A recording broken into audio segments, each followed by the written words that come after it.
വീരാകോട്ടയിലെ വീരാകോട്ടയിലെ വീരാകോട്ടയിലെ വീരാകോട്ടയിലെ വീരതയോടെ ഭരിച്ചോളൂ വീരതയോടെ ഭരിച്ചോളൂ ജനകീയ മുന്നണി സിന്ദാബാദ് ജനകീയ മുന്നണി സിന്ദാബാദ് ജനകീയ മുന്നണി സിന്ദാബാദ് ജനകീയ മുന്നണി സിന്ദാബാദ് അഭിവാദ്യങ്ങൾ ഈ തീരുമാനം ശരിയായിരുന്നുവെന്നത് 100% ജനങ്ങൾ അംഗീകരിക്കും. ഇതോടൊപ്പം ഒരു സന്തോഷ വാർത്ത കൂടി ഉള്ളത് നമ്മുടെ പേരാമ്പ്ര ബ്ലോക്ക് പഞ്ചായത്ത് കൂടി UDFന് ലഭിച്ചിരിക്കുകയാണ്. ഒരു സന്തോഷ വാർത്തകൾ അറിയിക്കുകയാണ്.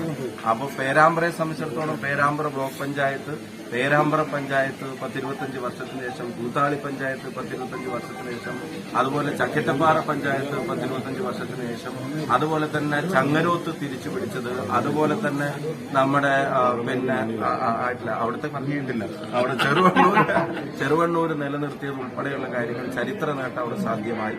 വടകര ബ്ലോക്ക് പഞ്ചായത്ത് തിരിച്ചു പിടിക്കാൻ പറ്റിയത്, കുറ്റ്യാടിയിലേക്ക് കടന്നാൽ നമുക്ക് എല്ലാവർക്കും അറിയാം, മണിയൂര് എന്നുള്ളതൊന്നും നമ്മളെ സംബന്ധിച്ചിടത്തോളം അസാധ്യമെന്ന് പലരും വിധി എഴുതിയെടുത്ത് ജനങ്ങൾ ഈ പറയുന്നത് പോലെ ജനങ്ങളാണ് ഏറ്റവും വലിയ ശക്തി എന്ന് തെളിയിച്ചിട്ടാണ് അവിടെ ജനകീയ മുന്നണിയുടെ വിജയം മണിയൂര് സാധ്യമായത്. പൊറമേരി പഞ്ചായത്തൊക്കെ ഭരണം കിട്ടുക എന്ന് പറഞ്ഞ ആളുകൾക്ക് ഒരു കാലത്ത് ചിന്തിക്കാൻ പോലും കഴിയാതിരുന്ന ഒരു സംവിധാനമായിരുന്നു.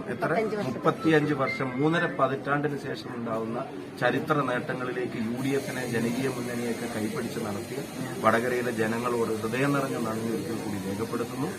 ഇവിടെ ചിലർ ജയിച്ചാലും പ്രശ്നമാണ്, പരാജയപ്പെട്ടാലും പ്രശ്നമാണ്. രണ്ടിന്റെയും പേരിലുള്ള പ്രതികരണങ്ങൾ അതിര് കടക്കുന്നതിന്റെ ഉദാഹരണങ്ങൾ ഏറാമല ഉൾപ്പെടെ നമ്മൾ കണ്ടതാണ്. പക്ഷെ ഒരു പ്രകോപനവും UDFോ ജനകീയ മുന്നണിയോ സൃഷ്ടിക്കുന്നില്ല.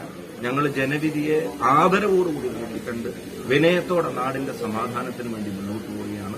തുടർന്നും ജനങ്ങളുടെ പിന്തുണ ഞങ്ങൾക്കുണ്ടാവണം. ഇതൊക്കെ പൂർത്തിയാവണമെങ്കിൽ ഒരു വോട്ടും കൂടെ ഉണ്ട്.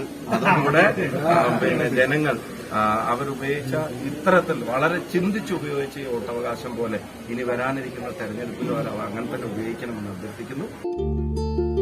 വലിയ സന്തോഷങ്ങൾക്കിടയിൽ നഷ്ടപ്പെട്ടു പോകുന്ന ചില ചെറിയ ഇഷ്ടങ്ങളുണ്ട്. ബാല്യത്തിൽ എപ്പോഴോ എന്നോടൊപ്പം നടന്ന് എനിക്കൊപ്പം വളർന്ന ചില ഇഷ്ടങ്ങൾ. ആ ഇഷ്ടങ്ങൾ സ്വന്തമാക്കാൻ എന്നോടൊപ്പം എന്നും ഉണ്ടായിരുന്ന എന്റെ ഫാമിലി.